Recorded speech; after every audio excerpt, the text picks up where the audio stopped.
there is somebody who was an old friend of mine. I don't know if it still is. I think it still is. You know, Brian Molefe.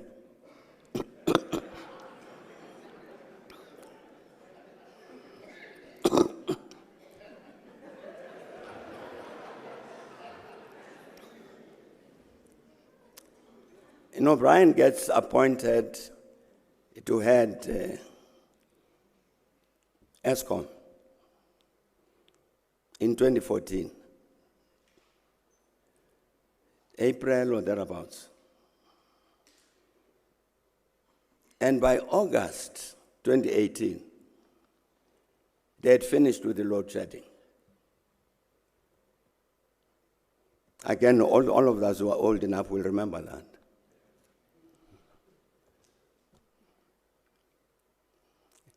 Already then, that 2014, no more load shedding. 2015, no more load shedding. 2016, no load shedding. It comes back towards end of 2017.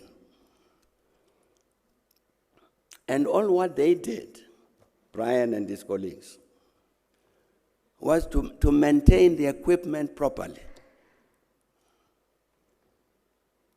To maintain the equipment properly so that you don't have to have these shutdowns.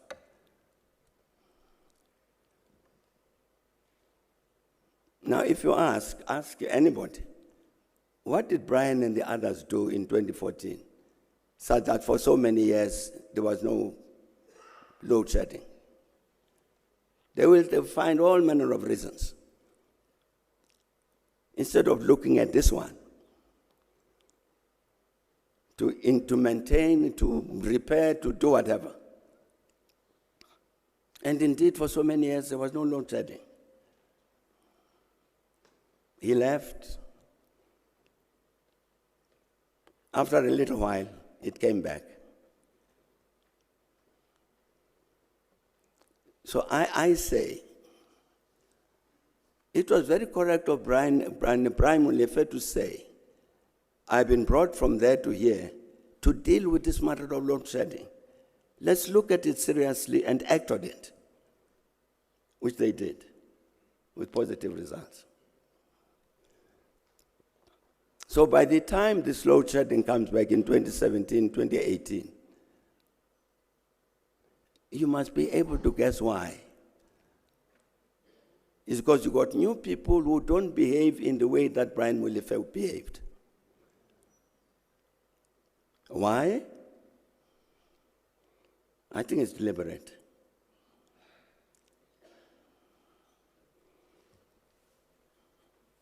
Seven years after Kusile started building the Kusile power station, 7 years after they started, there was not one, whatever you call it, of electricity that was coming from Kusile.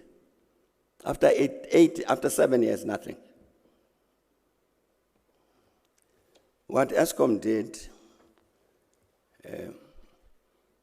was to contract an Indian company to come and build Kusile. The company came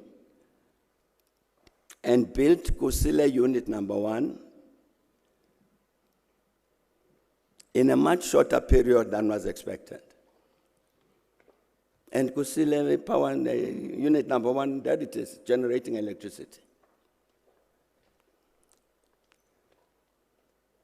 After 7 years, this Indian company was able to solve whatever the problem was. So it is not as though during the 7 years there were no ideas as to what is it to do in order to make sure that Unit 1 produces electricity. But the people were there, decided that they would not use that knowledge until the Indians were brought in.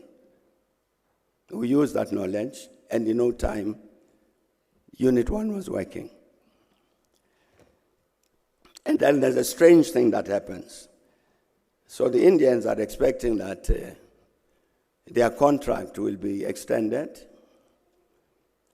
so that they do Unit 2 and Unit 3 and so on. No. ESCOM says to them, we will extend the contract on condition you get a PEE partner. So, what the Indians had done, they had brought something like 50